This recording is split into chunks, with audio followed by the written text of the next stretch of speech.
আসসালামু আলাইকুম ওয়া রাহমাতুল্লাহি ওয়া বারাকাতুহু। সম্মানিত ভিউয়ার্স, আমি মির্জা বায়েজিদ বাপ্পি তাজ আপনাদের সাথে যুক্ত হয়েছি। এখন আমি আমার বাগানে যে জন্য যুক্ত হয়েছি, বিষয়টা হচ্ছে যে অনেকেই আসলে গত কিছুদিন যাবৎ হচ্ছে আমাকে একটা প্রশ্ন করতেছেন।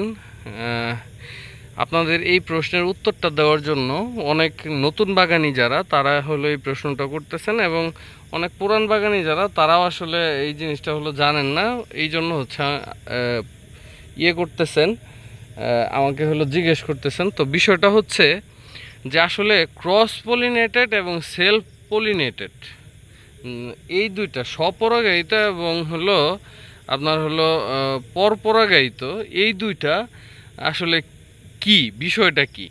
তো এটাই দেখানোর জন্য আজকে হলো যুক্ত হয়েছি। এই যে দেখেন, আপনাদেরকে হলো একটা কাঠির মাধ্যমে যদি দেখাই যে এই যে এটা হলো স্ত্রী গর্ভমুণ্ডু, এটার এইখানে হলো আপনারা যদি দেখেন যে এই যে জায়গাটা, এই জায়গাটা থেকে এই জায়গাটায় হলো আপনার একটা ছিদ্র আছে, ফুটা আছে একেবারে, এটা একেবারে ফুলের এই পর্যন্ত, যেখানে আপনার ফল হবে এই পর্যন্ত হলো এই স্টিকটা।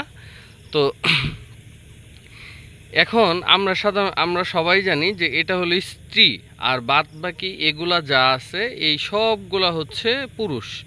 এখন এইখানে দেখেন যে এই যে ফুলটা, এটার স্টিকটা হলো ছোট, এটার এই যে এই স্টিকটা হলো ছোট, স্ত্রী গর্ভমুণ্ডর যে স্টিক, এই স্টিকটা হলো ছোট। তো যেহেতু এটা হলো ছোট, এটা এই যে পুরুষ যারা এইখানে তারা অলরেডি হলো দেখেন এইখানে মিশা আছে। তো এটা হলো স্বপরাগায়িত একটা জাত। আর যেই ভ্যারাইটির হলো এই স্টিকটা হলো বড় হয়, ধরেন এইখান থেকে এই পুরুষদের থেকে হলো আপনার হলো 1 ইঞ্চি, 1.5 ইঞ্চি, 2 ইঞ্চি হলো বড় হয়। এগুলা হলো পুরুষগুলা সব নিচে থাকে এবং স্ত্রীটা হলো বাহিরে বের হইয়া উপরের দিকে হলো চলে আসে।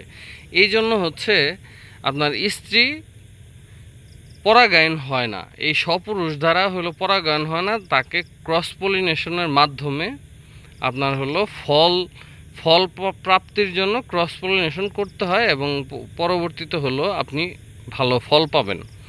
তো আর এই ভ্যারাইটি যেটা আছে, এই ভ্যারাইটিতে এই স্বপরাগায়িত যেটা, এটা দেখেন অলরেডি এই যে পরাগায়ন হয়ে আছে। তো এটাকে যদি আমরা হলো পরপুরুষ দিয়ে ক্রস পলিনেশন করি, সেই ক্ষেত্রে হচ্ছে আমাদের ফল হওয়ার চান্স হলো বাড়বে, এবং আমাদের এই ফলটার আকার, ধরেন নর্মালি একটা ফল যদি হলো 3 থেকে 400 গ্রাম হয়, এই ফলটা আপনি আশা করতে পারেন যদি ক্রস পলিনেশন করেন যে 450 থেকে 500 বা তার বেশি হবে, এইভাবে হচ্ছে আপনি আশা করতে পারেন। তো এটাই আসলে হলো আপনাদেরকে হলো দেখাইলাম। তো আমার কাছে যে ভ্যারাইটিগুলো আছে, বাণিজ্যিকভাবে আমি যেগুলো চাষাবাদ করতেছি, আমার ম্যাক্সিমাম ভ্যারাইটিগুলোই হচ্ছে সব স্বপরাগায়িত জাত। হাতে গোনা 2-1টা ভ্যারাইটি আছে আমার কাছে যেগুলো হলো রেয়ার ভ্যারাইটির মধ্যে পড়ে, এগুলা কিছু আছে ক্রস পলিনেটেড ভ্যারাইটি। তো সম্মানিত ভিউয়ার্স, আশা করছি আপনাদের যার যার জানার আগ্রহ ছিল, এবং আপনারা হলো যারা কনফিউশনে ছিলেন এবং আমার কাছ থেকে যারা হলো জানতে চাইছেন, তারা আজকে বিষয়টা ক্লিয়ার হইলেন। তো ধন্যবাদ সবাইকে, সবাই ভালো থাকুন। আসসালামু আলাইকুম ওয়া রাহমাতুল্লাহি ওয়া বারাকাতুহু।